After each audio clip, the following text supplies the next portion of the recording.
You are listening to the Bob and Kevin Show with Bob Beattybar and Kevin Giescheski. Each week we cover relevant tech and social issues related to technology. Our website is bobandkevin.show. And our episodes can be found virtually on any podcast network. Be sure to follow us on Twitter, Instagram, and Facebook. Just search for Bob and Kevin Show.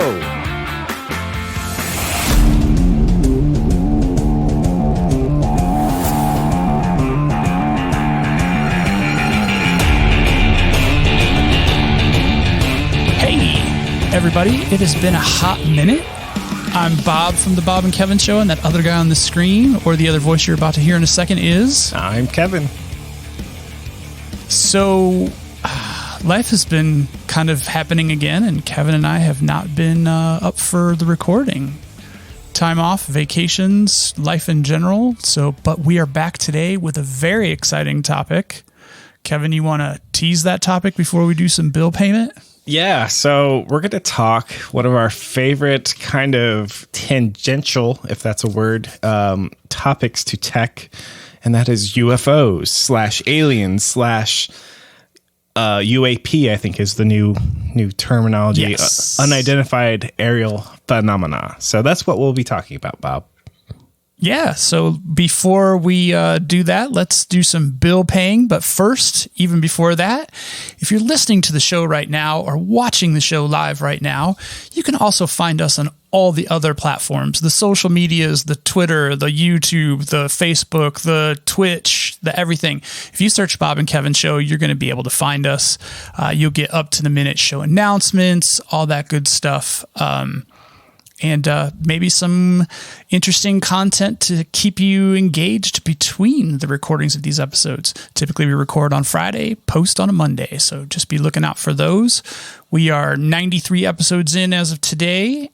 We're getting ever closer to that 100 magic number, and we just recently had a download anniversary, if you will. We've hit that magic 30,000 downloads finally, so we're moving on up, as they say. Just a fair warning, Josh, when you're listening to this, I have my windows open. Kevin's got some different tech set up today, so you might have your work cut out for you. And speaking of Josh, today's episode is brought to you by Beattybar.media. Beattybar.media is an online editing and production company that specializes in music, podcasts, production, video services, and works with creators of all kinds. Beattybar Media's efficient and reliable services. And it just clicked away from my... Nope, there we go. Wow, it has been a while, Josh. Sorry, live podcast. Beattybar Media's efficient and reliable services will save you time and stress on any project. And we are so out of practice that even this part that we have to do is a little bit stressful right now.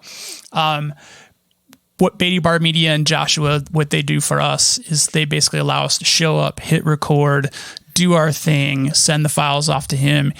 He adds some fun elements, makes sure we sound great. He can't do much for us looking great because we do have faces for radio, unfortunately. So I apologize to all you viewing public. But basically, he just makes things easier for us, allows us to be creators. And if you're listening to this program and you are also a creator and would be interested in having some of the heavy lifting taken off your shoulders, you can go to Beattybar Media or Beattybar.media. So that's BATY-BARR.media/BK show. And you can get 10% off your first project with Josh. So again, that is Beatty-bar.media/BK show. And thanks, Josh, for all that you do for the show. Kev, you got anything to add? Yes. One, you sound way better when you don't read the ad and you just tell it from the heart. So there's that. And then secondly, it's all true. I just want to show up. I literally just stopped working 20 minutes ago. Clicked on an app here so I can record locally because Josh is going to get that file. Josh is also going to get Bob's file. We're going to just talk aliens in a moment, which is one of our fun topics. And then we're going to be like, Josh, deal with it. And then there you go. That's what I like, Bob. Yep. And over the weekend, he turns us, well, he doesn't always work on the weekends. We get family friends and family treatment. And, we come in Monday and the file's ready. We post it, hit that social, and then we're off to the next week. So that is it for that. Where do you want to start on this new alien stuff? I got a little bit of a roadmap, a framework here. So I love it. In one of the COVID bills, President Donald J. Trump, he signed into law a disclosure report is due in 180 days. That 180 days is due in like a week, maybe 2 weeks. Yeah, sometime in June. I imagine they're going to wait till the end of June. Or was there a day number that they had to meet it by? I know it's 180. Yep. So whenever that exhausts in June. So what are they going to provide? And who's they? It's the U.S. government. They're going to give us available data, allegedly, and information on unidentified aerial phenomena. The U.S. military tends to choose the term UAP because why? I think maybe there's a lot of stink or stigma on UFO because, let's be honest. What I believe. A UFO has come to be synonymous with aliens, whereas UAP, it kind of doesn't have that yet. So right now, what they're going to talk about is UAP, which me and Bob, we're going to be like, oh, you mean aliens? Yeah, that's what I'm talking about. And that's the real fun, right? But yeah, so that is the real fun. And that's probably where we'll spend a lot of our time. But I think, if I am putting my big tinfoil hat on to kind of cover all conspiracy angles, the UAP serves two purposes. It does get away from the stink of UFO and maybe some of the, fanatical beliefs and behavior around that group of believers. But I think that UAP also does free them up to maybe try to explain away some secret projects that our government or other governments are working on related to air travel. So, however, go ahead. Well, however, it's just my pause to some of the crazy stuff I'm probably going to say later in this episode. But speaking specifically to some of the recent video footage released, I don't necessarily believe that our folks are working on, what is the term that they're using? Hang on, I'm looking in my notes here. There is a date, by the way. December 27th is when it was signed into law. So 180 days from there would be presumably around the last week of June. Yeah, I figured it was going to be closer to the end. I thought it was a multi-something, like multi-environment. Oh, transmedium. That's what it was. Okay, so the phrase being used to describe some of the recent footage that's been released is transmedium, meaning going from air to water. And water to air. And I don't necessarily believe that our folks or any other folks around our planet are working on such technologies. So that's why I leaned more toward the out of this world instead of this world. So a few baseline questions here for you, Bob. And some of them are going to be ridiculous and some are going to be somewhat reasonable. So we are talking about aliens after all. First one's a statement followed with the question. The statement is we know more about our low Earth orbit outer space because we've explored it extensively than we do our own oceans. So the potentially crazy question for you, Bob, is it possible we're looking the wrong direction? Instead of looking up, should we be looking down?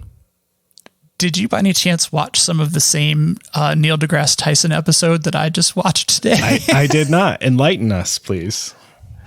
Actually, it was just released, I believe, yesterday. So it would have been Thursday, I don't know, whatever yesterday's day number was. But anyway, very recently, 27th, very recently released episode of the JRE with one of our favorite guests, Neil deGrasse Tyson. Joe was really trying to get Neil to, jump on the whole UAP, UFO bandwagon. And one of the arguments that Joe was using is that, they're hiding in our deepest oceans because they know we don't go there.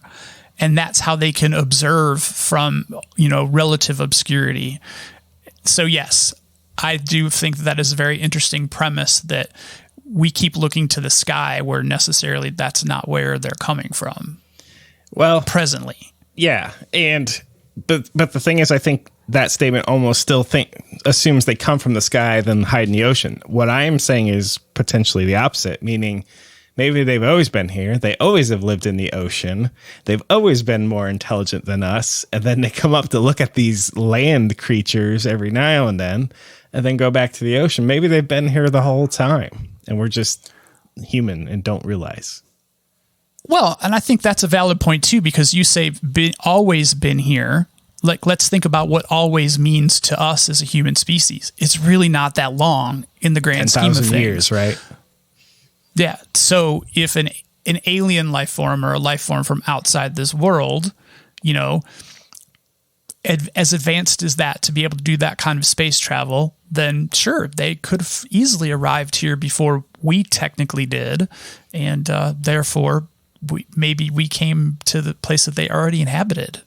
I mean, I've said it a few times before, I think on the show, we lost an entire jumbo jet in the Indian Ocean and still can't find it. With all the people on it, with all of today's technology, we can't find something we know is there. Well, then insert some sort of X-Files plot twist, or what was that movie Lost where the plane got taken away to another dimension? Please don't even get me started on Lost. But so that's one question or thought. Bob, is it possible that aliens are actually terrestrial and they've been here, scare quotes, longer than we have? Yeah. And just in our ocean.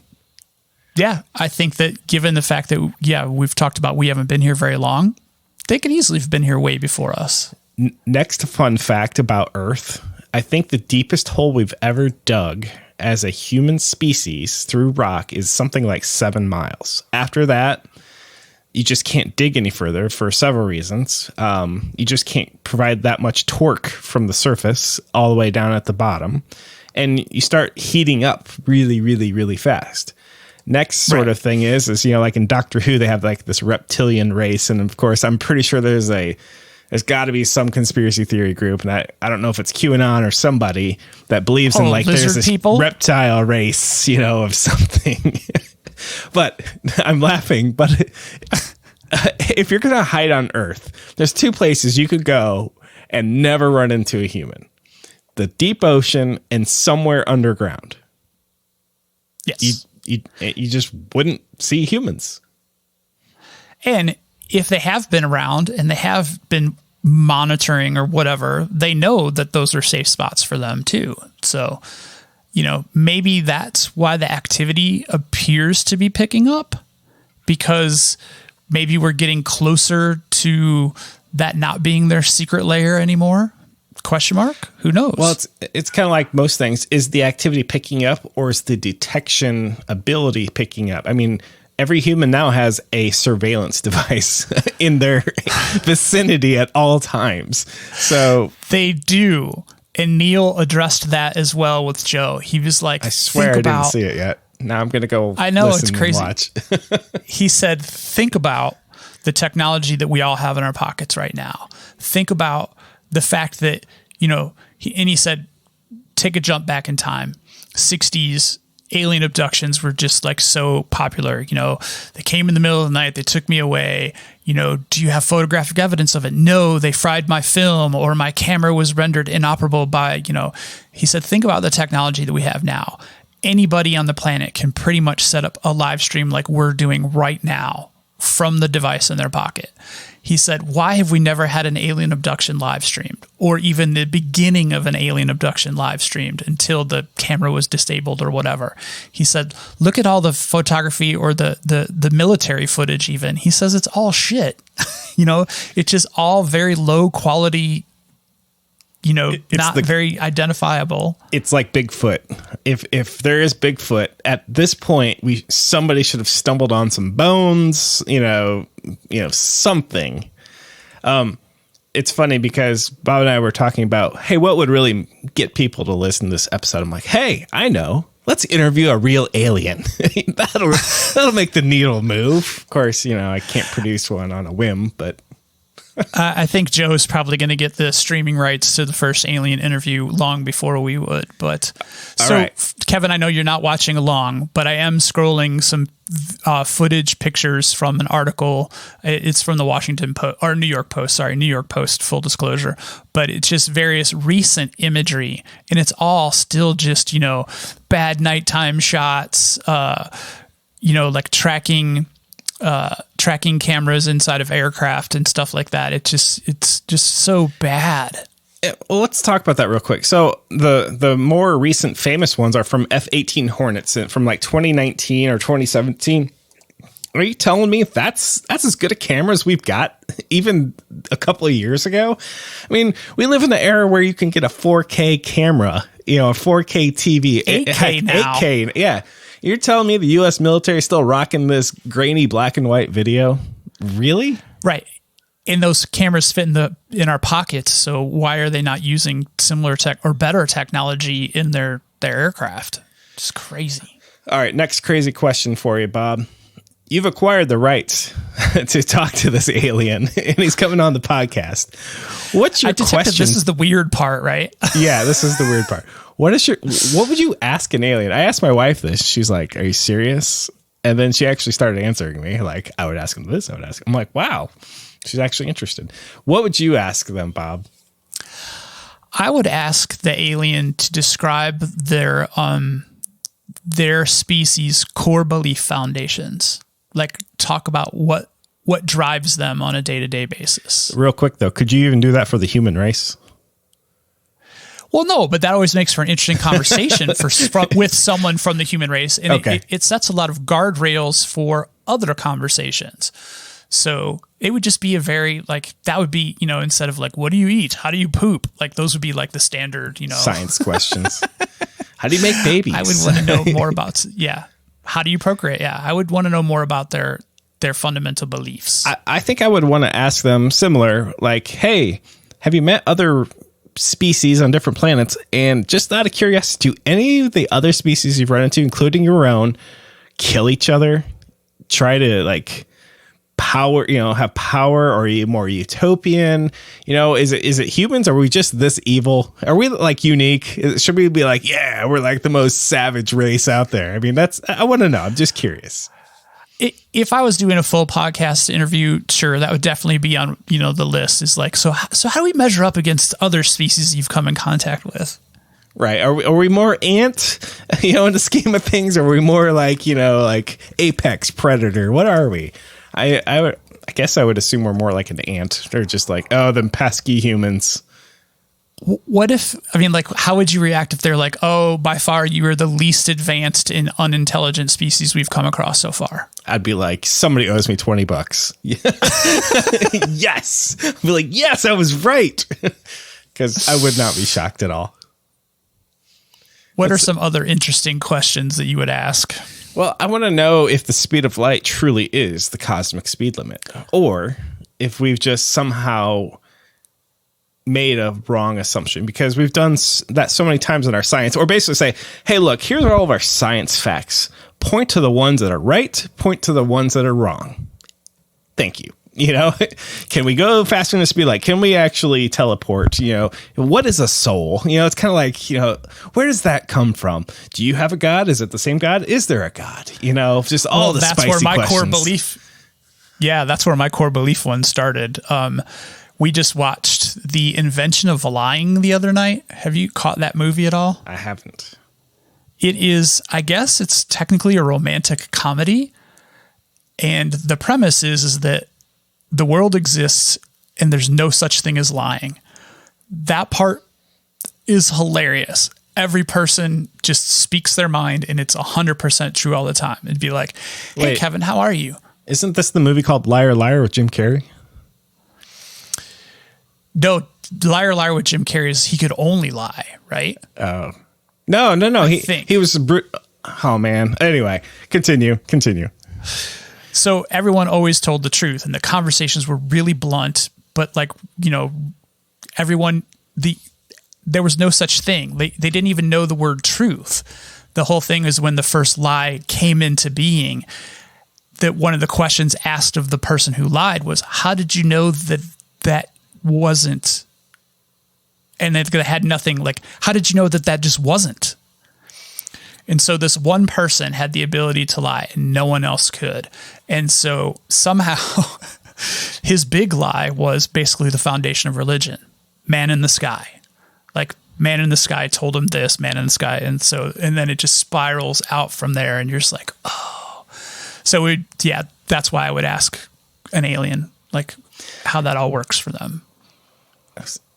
Now you've got me on this tangent. We'll come back to aliens, I swear. Bob, if I tell you something that's not true and you believe me, then I die. And then you tell what I told you to somebody else. Is that the truth? Because there's nothing to prove it or disprove it. Well, that's back to our whole personal truth, absolute truth. Right. That discussion that we've had over and over again. I mean, yeah, if you have no evidence, and that's the whole thing, that's what Neil was kind of getting at Joe about. Like, these are all the things you say when you have no evidence. You know, they're deep underwater and we don't ever go to the water. Therefore, it's 100% possible that they're under the water. It all away, right? I've got an excuse for everything you're going to say, Bob. That means it's true. No, it means you have an excuse for everything I have to say. All right. So what? And Joe went. Oh, well, actually, I'll dovetail. Oh, wait, no, you have more questions. Go ahead. Well, no, I don't really have more questions. Sorry, that was an awkward aside. You continue on, Bob. Well, that's okay. Maybe this will bring up some other questions. Joe also tried to explain the example to Neil deGrasse Tyson about the observational data that this craft UAP went from 80,000 feet. And he was like, wait a minute. Neil deGrasse was like, oh, hang on a second. He's like, they can't see that. And Joe was like, their instrumentation tracked it from 80,000 feet to 30,000 feet in less than 1 second. And Neil deGrasse Tyson was like, Joe, this happens all the time in the scientific circles that have nothing to do with aliens. And he goes on to tell this really long anecdotal story about the planets and their orbits, and there was a perceived wobble in Neptune's orbit back in the early 1900s or something like that. And so they knew enough about the heavens and the stars and that kind of stuff that if the orbit wobbled, there was another gravitational force someplace else. And this is like the whole Planet X story. So then they started looking for Planet X, and he said, after all this research, they accidentally found Pluto because they were just looking for anything in the sky that could have possibly made Neptune wobble. And they started scanning the entirety of the sky, and they found Pluto, but not nearly enough mass. Well, anyway, after kind of looking at the data that was leading to the discovery of the wobble, they realized that one of their observational telescopes, the mechanism, the gears or something, had recently been cleaned and was causing it to have a very fractional difference of its measuring capability than it used to have. And then that kind of disproved the whole wobble theory. So he was like, Joe, the instrumentation, the questions are instantly going to be, how long has that instrument been in operation? When was it last calibrated? He's like, so maybe it didn't actually go from 80 to 30 in a second. Right. It's the whole, because it was an instrument, we're looking at that as being infallible. This instrument said that, therefore it is irrefutable type deal. Got you. And you and I have been in enough conversations with different people where, I mean, even somebody like us who tries to, at least carry the weight of being able to measure and evaluate statements before we make them, we cherry pick data to support the things we want to be true. Confirmation bias. That's right. Yes. Yeah. But did he happen to mention anything about the videos itself? Because clearly there is something, and it's moving laterally, at least along the ground. There was visual, stuff, pilots see it. Of course, I would like to say, well, there's a lot of optical effects that happen in the ocean and, mirages and stuff like that. But when there's multiple corroborating pilots, that's interesting. I guess you and I could both see a rainbow, both an optical effect, and we'd both be convinced that it's a leprechaun at the end, if that's what we want to do. And no matter how far and fast we fly to that rainbow, we never catch it because it's an optical effect. The closer you get, the farther it gets until it disappears. So, right. Until the moisture and the curvature and the light don't replicate the effect for you any longer. Yeah, and certain high altitude objects. Have you ever seen the space station fly over wherever you are? It's quite amazing. So you can get this app and see you can see it with the naked eye, which is even more. Yeah, impressive. I saw most recently saw a string of Starlink satellites. Well, actually, multiple strings of Starlink satellites. So, but yeah. So I'm assuming it's similar. Well, the reason you can see it and it gets super bright is because you usually can only see it at dawn and dusk. Because it's the position of where the space station is in relation to the sun. Because it's so high up, it's starting to feel like dusk or dawn. However, because the altitude, the sun still hits the space station as if it were lit up, and it shines like a really bright star, and it moves really friggin' fast. So, I mean, those are all explainable. Part of me was like, oh yeah, this is all. But just it moves in a perfectly. It moves in a perfectly straight line and never deviates. Yes. Yeah, exactly. So I can see why so much of this is innuendo and be like, oh, there might be something here, because we all play armchair scientists. We're all like, oh, well, I went to grade school and high school and college. I'm an educated man. Clearly you can't do that. And I would like to think I'm right. And I don't want to say like, hey, if I see something new, some weird shit up in the sky, I'd be like, that's weird. I've never seen something like that before. We need to look into that. So part of me wants to totally believe, yeah, there's some crazy stuff going on. The other part of me is just like, there's got to be a simple explanation. But I'm not in either camp, and I feel like Neil deGrasse Tyson's always going to be, unless he's on the podcast with Joe, he or she, the alien, Neil's always gonna be like, no, there's got to be a rational explanation, and I can't not like that position, but I also can't. Well, but wait a minute, you said two different things. You said a simple, and then you said rational. By who? By whose judgment? Well, but even in the same regard, I think that a simple answer might be that it's probably a military thing that we're not supposed to know about. Like, I feel like that would be the simple answer. But a rational answer could also be, and Joe brought this up, is that we have a rover and a helicopter. Well, actually, we have a couple rovers and a helicopter on Mars currently. They're not manned, but we have them there. So a rational answer could be that this actually still could be otherworldly, but not controlled by a physical entity that we would dub as an alien. It could be remote control, just like we have with Mars. So that could be rational, right? Yes. I think what's irrational about that is when we apply what we know about physics, which, as I said earlier, I'd like the aliens to point out what we've got wrong, because according to us humans, they say the cosmic speed limit is the speed of light. Therefore, if I send a radio signal to this drone, I have to be within certain amount of distance. Otherwise, I start having latency. How many times we've talked about satellite communications and latency, and it's really not that far away, and we have latency. So that's great. If they're being remote controlled by something otherworldly, they either A, have to be close, or B, have to know some technology that we can't even conceive of, which is rational, because I do believe things like the speed of light is a constant, and it's this number may prove false one day. And that sounds like crazy. It's like, Kevin, the world is not flat. And I totally agree. Yes, the world is a sphere. I get that.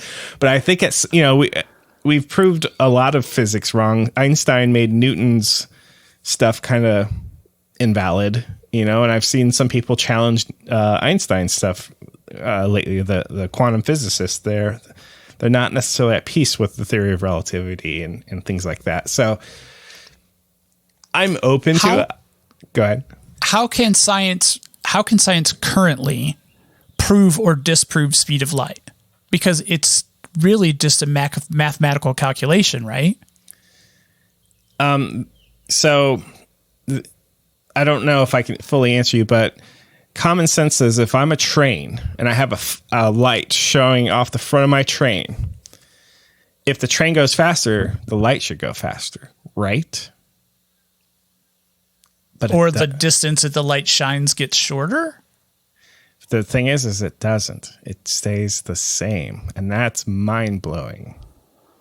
So you'd think, okay, train's going the speed of light, then I'm going to shoot a light off the front of this. Is it 2 times the speed of light? No, it's the speed of light. And that's like, mind-blowing. But then in theory, you wouldn't see the light if the train was going the speed of light.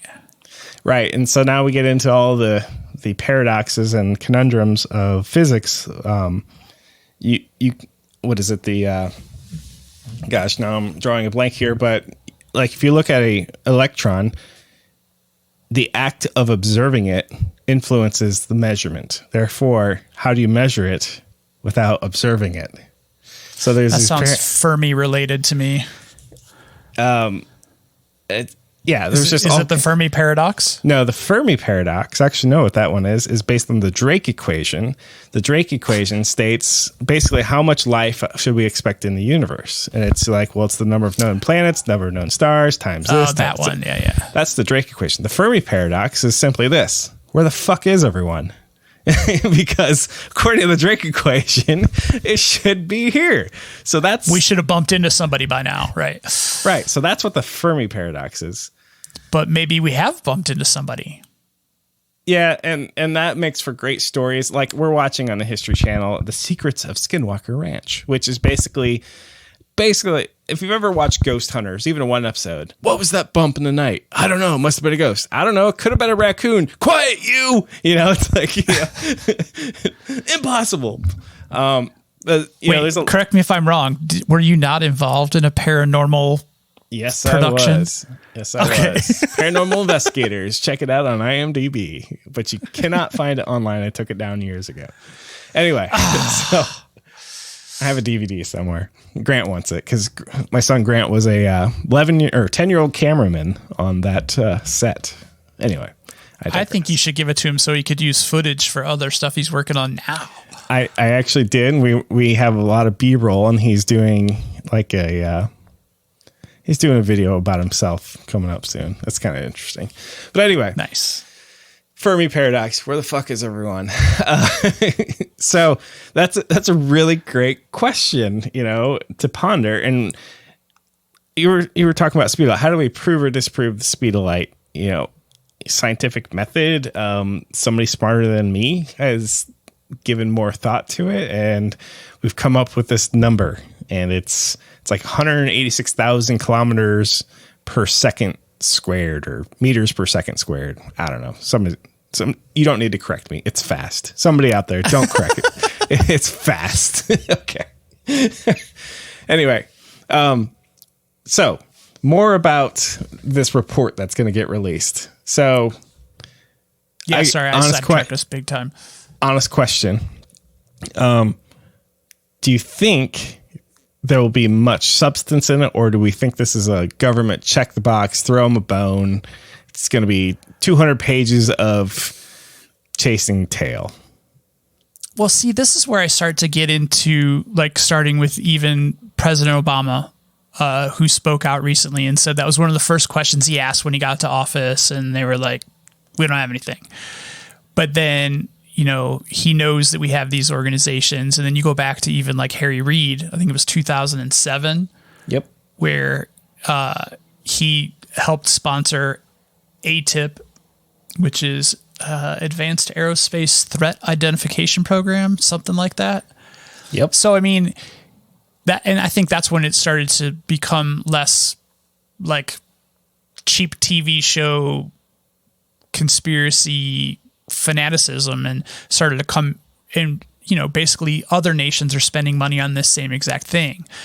This is a very long roundabout way to saying, I hope that there's something in there, even if it's like low level. Well, not low level. I guess it would be high level acknowledgement that the military is working on some of these crazy things. I'd be okay with that. So I don't know how much door opening we're going to get to not of this world. So speaking of ATIP, the guy who was the program director, his name's Luis Elizondo. He's been on a ton of things. I don't know if he's been on Rogan yet, but he's been on a lot of TV shows, a lot of Good Morning Americas, that kind of thing. And he's based on his demeanor. He's like, oh yeah, everyone sit down and get some popcorn. Here it comes. And so, well, I think Ratcliffe said that too. Yeah. John Ratcliffe said that this could be a blockbuster, and he's used to be in the Department of Intelligence. So it was real brief though, right? Wasn't he like named director right before Trump left? Anyway. Yeah. It wasn't a big one, but still, you have to be somebody to get close to that. Senator Harry Reid's the bigger one, I think. Like, wait a second. You used to be the Senate Majority Leader. You're basically, third in line or whatever, or fourth in line, whatever it is, to the presidency. I don't know if the Senate Majority Leader is Speaker of the House. Anyway, don't judge me, folks. I don't know. They're in there somewhere. Somewhere. That's in the chain of command somewhere for sure.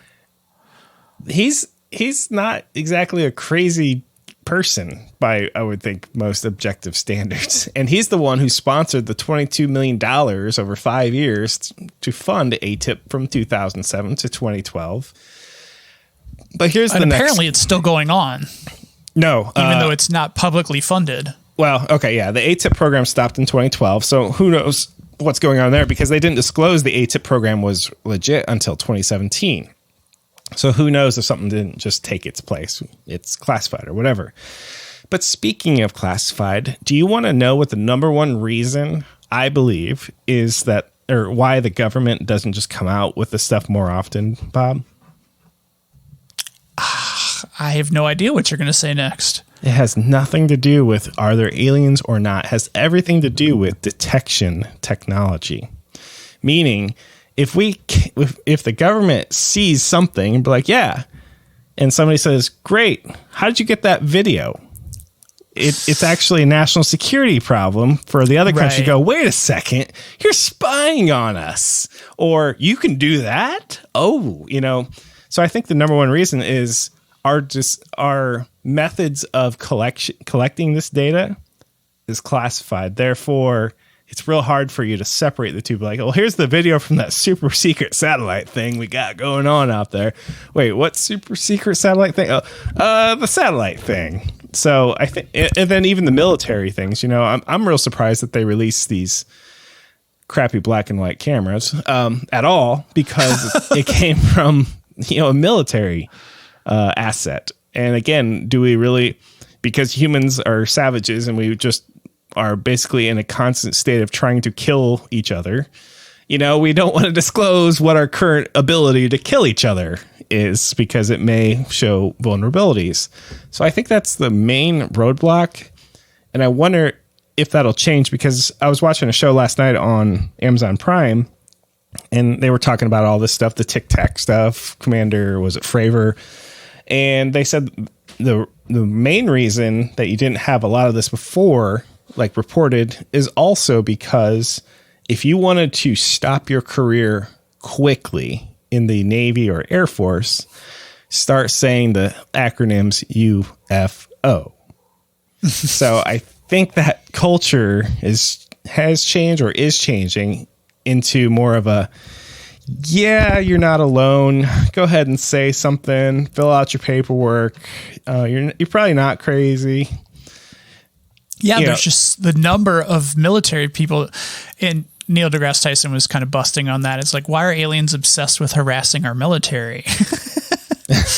Right. So, well, it's not just our country, right? But it is a lot of countries' military.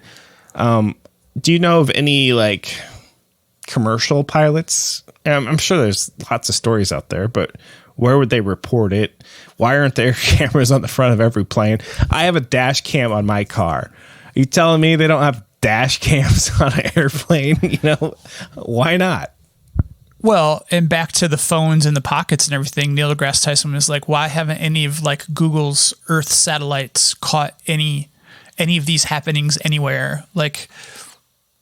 Why, we don't have any, commercially, it would be a great thing to say, hey, our commercial satellites captured this, and this is why we're the best, So do you put another tinfoil hat on and say that that is happening and somebody's telling them not to do it? The men in black mobilize and they're like, hand over the tapes. And then because we don't live in a world where everything is backed up and whatnot, right? Yeah, no, there's some credence to that. That's a very good point.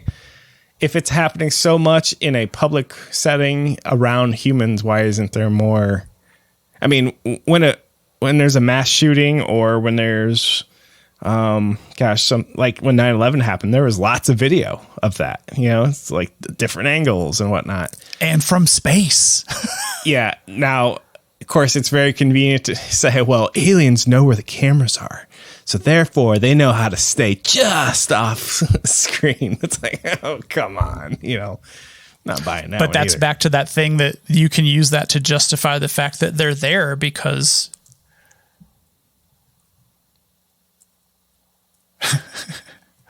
Wow. We just got a text on the Facebook and it's from Chris Grenert. I say this with much admiration, but you guys are the truest of nerds doing a techie podcast at 6 p.m. on a Friday on Memorial Day weekend. Chris, that is commitment right there. and I actually know Chris, and it's a she, and she is a very, very nice person. So... Oh, no, she's an incredibly nice person if she's chatting to us on the Facebook feed at 6 o'clock on a Friday. Hi, Chris. So I'm sure she's like, aliens, really, guys? Yes, aliens. It's tech adjacent. Yes, that's right. Here's another thing. Bob, I mentioned 2 places that you can hide from humans pretty easily. There's a third. Can you tell me where that third one is if you had to, under pressure? Right behind me? Well, maybe. Okay. I'm not giving you credit for that one. So we have deep in the earth. Yep. We have deep underwater. Yep. Behind the moon. I'll take that as partial or behind the sun. Because we monitor both the sun and the moon pretty extensively. In fact, we have telescopes trained on the sun. But there's nothing, well, we sent a satellite recently into orbit closely to the sun. But if you wanted to hide like some galactic mothership from some amazing sci-fi movie, just put it between, just hide it behind the sun, put the sun between you and the earth. And then nobody's finding that until it's too late. Cue credits, aliens win. But are they? I just don't know if they're hiding. I mean, obviously they are. They don't want to be detected. Well, that's the thing. If they exist. Did Neil touch on that? Why do they have to be hiding? If they can do all of these amazing things, I'm not hiding from nobody. I'll be like, what you gonna do about it? Huh? I can do this. What can you do, human? He didn't even go there because I don't think he really acknowledges the presence, the fact, but it seems weird for somebody like him. So he's basically in denial of the concept that if we're, there's going to be X number of life forms for X number of planets for X number of stars. He obviously doesn't subscribe to that. I still think it's weird that our pop culture view of an alien looks like, a gray, the typical gray, big eyes. I swear, what if humans were just put on this planet and cue the biblical themes here as seeds? Hey, let's populate this M-class planet, as they would say in Star Trek. Let's just put a few humans down there and let's just have a fun old lab experiment. And they'll call us God. What do you think? Okay. And maybe we look just like these people who put us there. Maybe, there's, that sort of thing. And maybe we're like Darwin and, oh man, I'm really going to ruffle feathers on both sides. Maybe Darwin was wrong about evolution. Maybe we didn't descend directly from multicellular organism, maybe, you know, like amoebas and stuff like that. Maybe, just maybe, we're all science experiments. So like, I don't know, can you combine a monkey with, I don't know, what you got laying over there in your shop? You know, Fred's an alien. I don't know, mix them up and throw them out there. All right, now let's throw something in the water. Yeah, I want to do a water one. I don't know, take some of this and throw it in the ocean now. Maybe the flat earthers are on to something, and we are actually in a petri dish. Well, in a lab. Well, I affectionately call this planet that we live on Spaceship Earth, because if you think about it, all a planet is, for at least for us, is an organic spaceship hurtling through the cosmos. So in a way, I still think it's a sphere. That's just me. But yeah, in a way, it's that's just me. It's a petri dish. So yeah, I don't know. So you're entertaining the fact that let's work with the premise we had earlier. They got here before us. That's why they're underground. That's why they're underwater. But maybe they got here before us, and we are their offspring. Yep, we're totally their science experiment. And we don't see them because maybe we're genetically them, and so there's no them to perceive. They're among us. They're among us, and these are just observational tools that we are noticing that we didn't put here, but maybe in effect we did. I mean, imagine you're some alien. You're like, hey, I've got a plan here. And of course, they make you use Jira on this alien world. I'm like, I got to use Jira. Now we're being true to our tech roots. Yeah.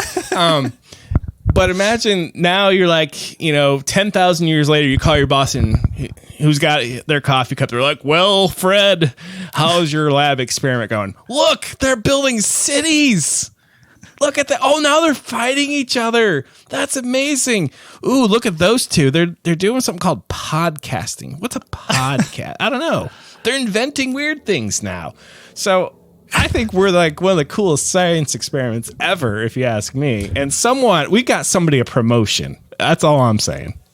And they're doing this all from their underwater bunker at the bottom of the Pacific Ocean. That's just an observation lounge. Yep. They're like, hey, Fred, you're on human duty this millennia. I was on human duty last millennia. I know, but Sally, she called in sick, and you're up. I'm sorry. You're going to have to go screw with them.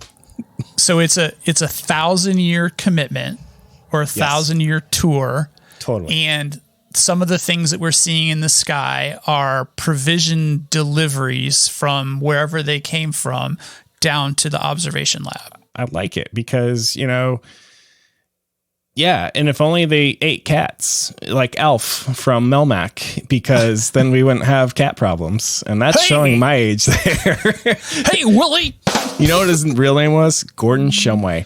Way more facts about the TV show Alf than you ever thought you would get from the Bob and Kevin show. I think I do remember Gordon Shumway. That was his name. I watched an episode of that because it's on Prime or something now. Because you know what Amazon Prime is compared to the other streaming services? It's like, well, nobody else will take this, but Prime will. Yes, they will. Here, kitty, kitty, kitty.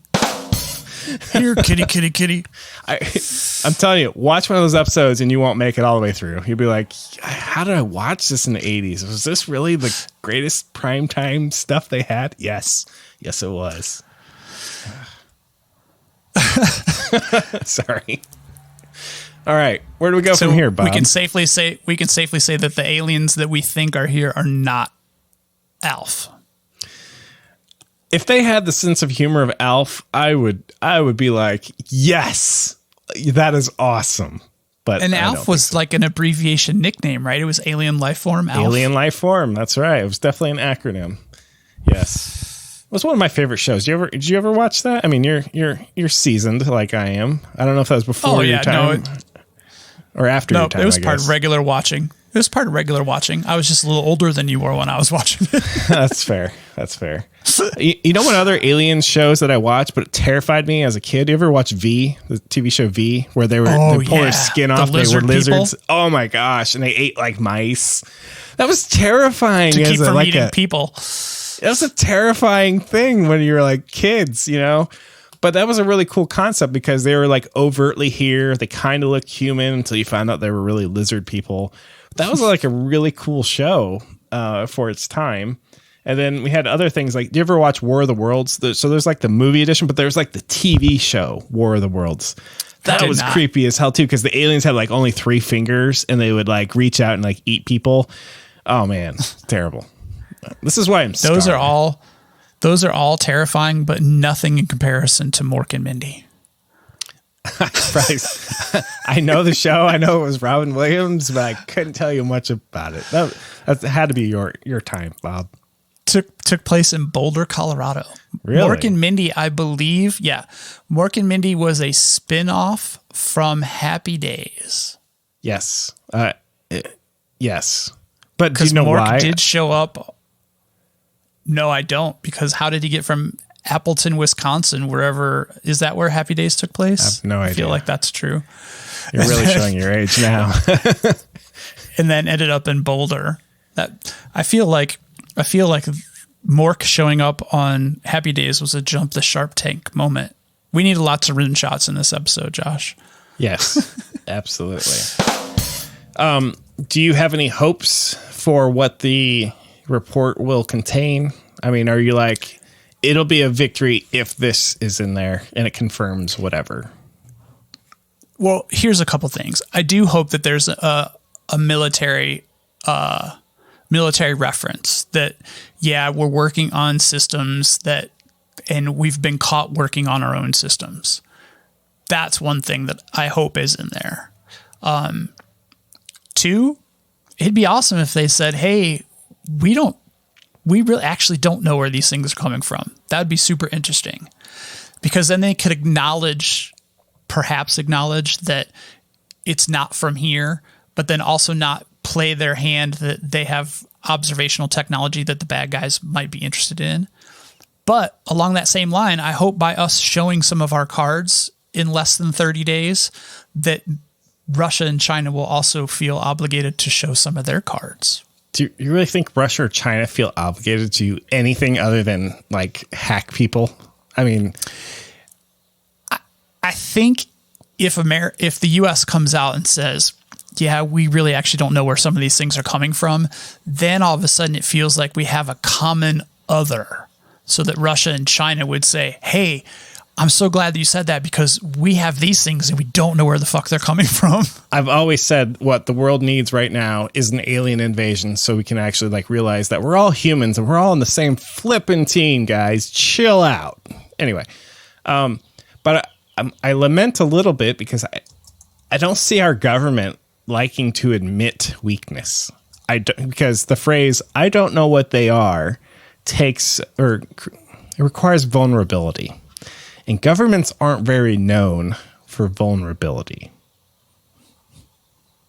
But vulnerability to an otherworldly thing, I think you probably gotta humble yourself to that, right? To get that global cooperation. Yeah, part of the show I watched last night, and I wish I knew the name of it. It's from 2020, and it has to do with aliens. It was in my scroll. They basically said, what's very unnerving, and let me ask you, Bob, if you can confirm or deny, what's very unnerving is an outside species, an apex predator, if you will, potentially, coming with such superior technology that we have zero defense for. How does that make you feel, Bob? Like we're going to get a comeuppance. Like we're going to be served up for dinner at some galactic buffet. That's what I think. And I would say that the way man has behaved for the last few hundred years, we probably bought and paid for this experience that we're about to share. Yeah. I think one of the worst ways to die would be eaten alive, because I think like in Star Trek, Klingons, they like their meat to be like fresh and alive when they eat it. It's like, I hope I don't taste well to some species out there. I'm just hoping. That's why the good aliens made ketchup.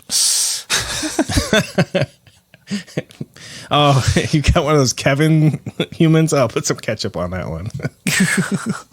So now there's so much unknown. So what do you hope? What do you hope that's going to be in there? Like, what are you looking for? Oh man, gosh, some validation that. So the reason that UFO loonies are UFO loonies is because they have a story that cannot be backed up by anything with credibility. So by the U.S. government possibly coming out with something, it gives credibility to the loonies. So on one hand, there's going to be people coming out of the woodwork. Yeah, I got abducted by aliens. Yeah, I saw a UFO. And so there'll be a lot of noise, I think, even more. So I'm not sure what I'm hoping for. I guess just completely unrelated teleportation. You know, if that's something that is... So you think they're going to come out and drop teleportation on us in this report? No, I don't think they will. But what I'm thinking is instances of it where teleportation is a plausible outcome. This thing, which we can identify flying over Germany, within minutes is flying over Iowa. You know, the only way, you know, and if they can like be like, look, we can identify it's the same thing because of this reason. And I was just on a call with a tech vendor, and one metric they have is called impossible velocity.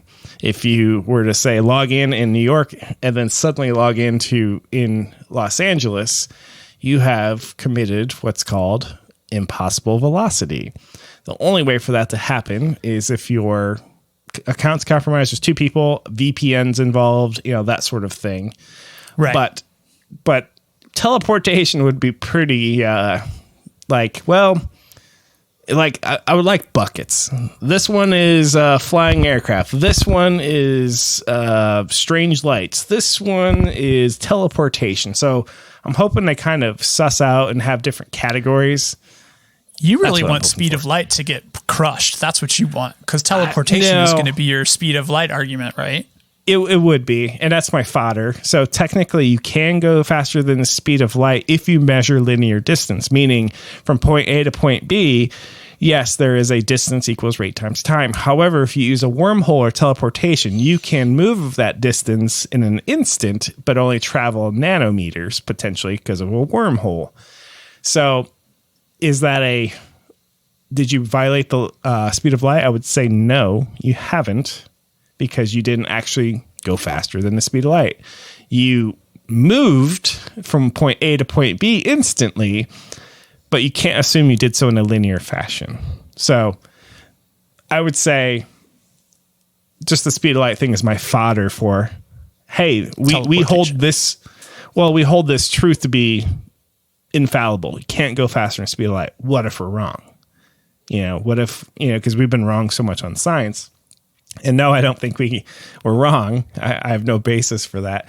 But I'm just saying that's just for fodder. Hey, aliens, can you really only go the speed of light? In my best Joe Dirt voice, with the trucker hat on.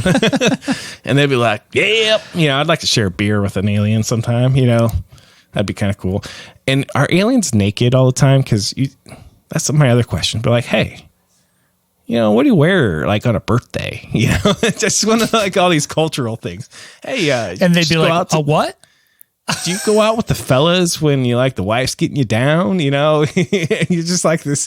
Do you have some bro talk? I just want to know how much humanism there is in alien world. Probably nothing. No, or everything. Who knows? Because they look just like us and live under the ocean. Exactly. I want you to go to the YouTube broadcast after we're done. Ben is posing some interesting questions in the I don't know if it's the same Ben that was on the show last episode, but because that was Ben, right? Yeah, it was Ben Johnson. That was Ben Johnson. Last episode. I only see first names on the chat feed, so Starlink.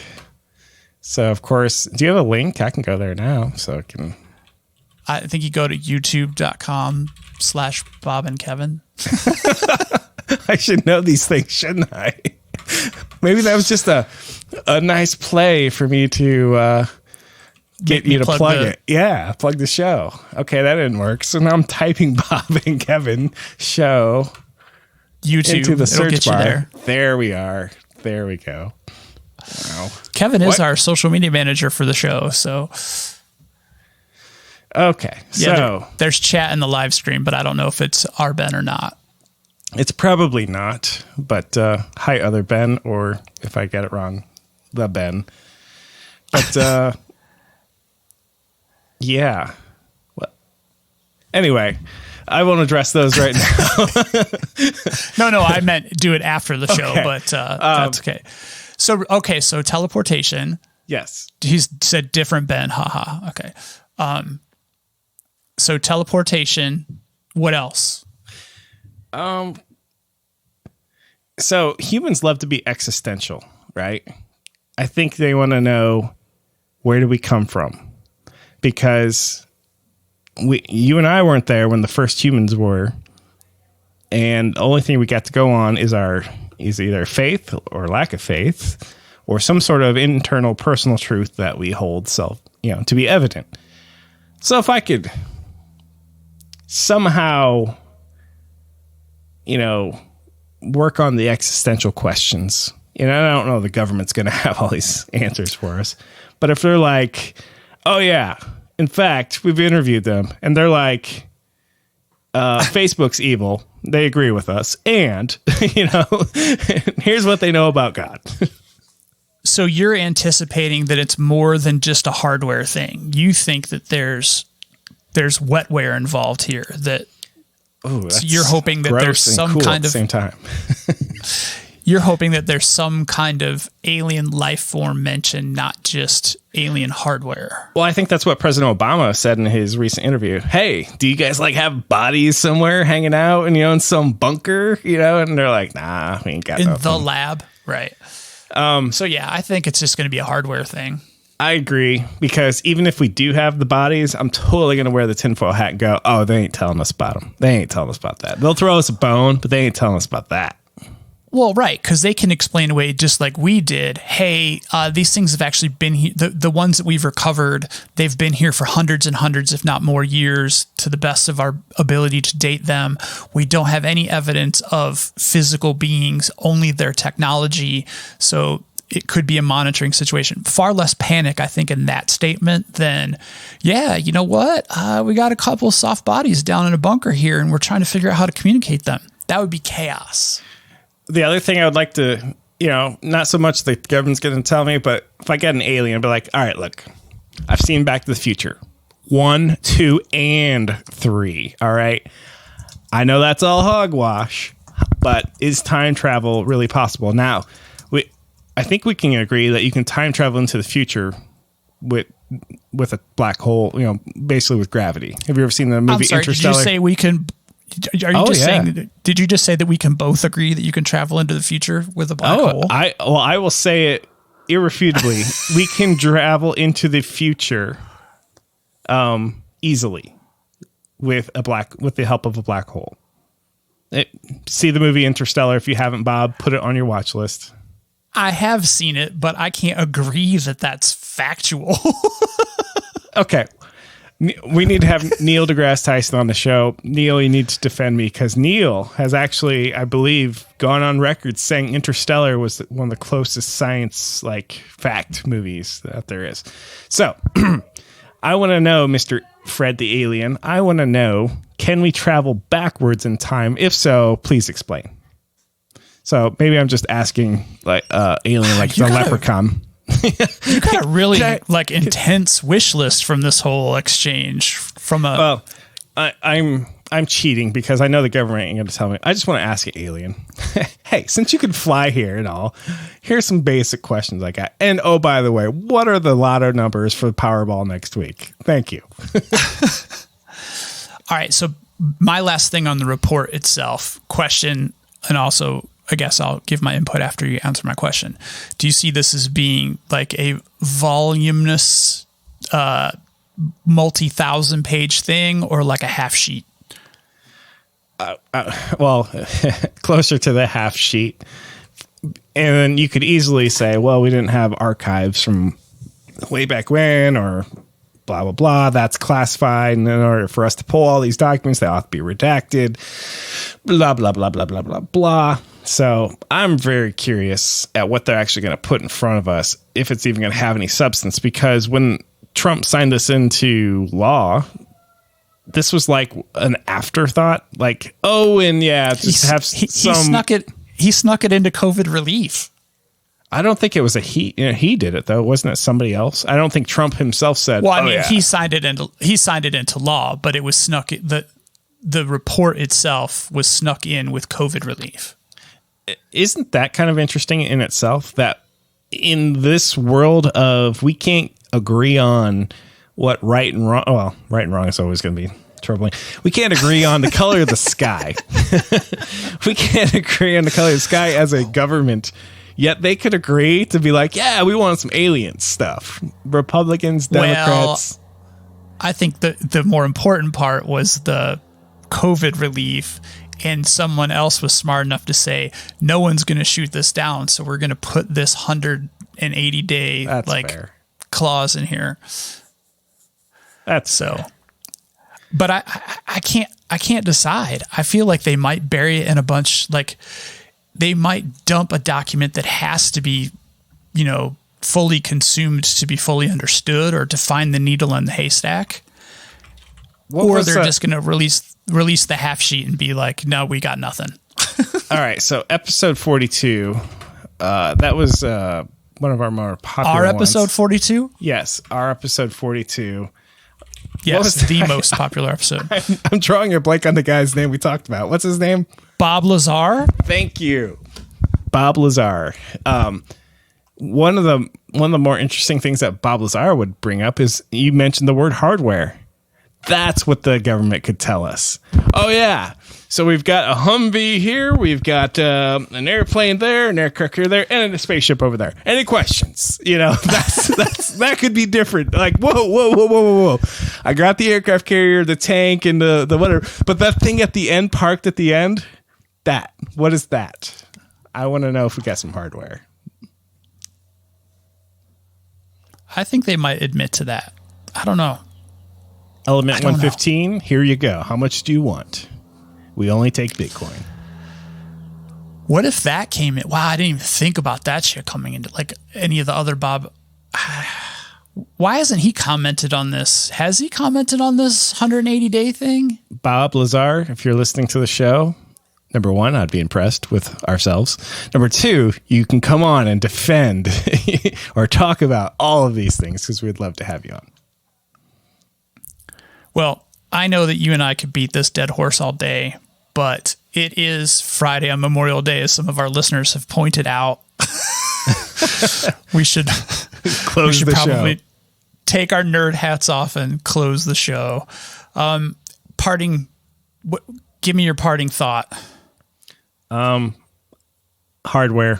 I finally got to it. It took an hour. I want to see some hardware specs in this report. That's what I want. What do you think? Yeah, I think I want to draw the line there. I don't think I want anything more than that. I think I'm, as Ben on the YouTube chat said, we are not ready for alien bodies yet. Hardware and crafts first. So I'm kind of in that camp. So good on you, Ben. Thanks for listening, and thanks for agreeing with what I think we as a human species can handle right now. And Bob, the term wetware is going to be on my mind for a while because that just sounds gross. Well, it's the defining thing between hardware, so. Anywho, thanks for tuning in, everyone. Find us on all the social media outlets, all the streaming platforms, and any place where podcasts can be found. I'm Bob. That guy over there is Kevin, or the other voice. Have a great week. Talk to you soon. Bye.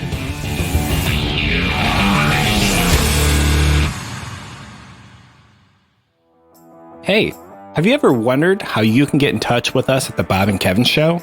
Well, first, you can try us via email at comments@bobandkevinshow.com. Or are you more into social? If so, you can find us on Twitter at Bob and Kevin Show or on Instagram as Bob Kevin Show. That's Bob, the letter N, Kevin Show. And if you're still on Facebook, you can even find us at facebook.com/Bob and Kevin Show. And for the serious business fans, you can even find us on LinkedIn at linkedin.com/company/the-Bob-Kevin-Show. How's that for a handle? Let's connect.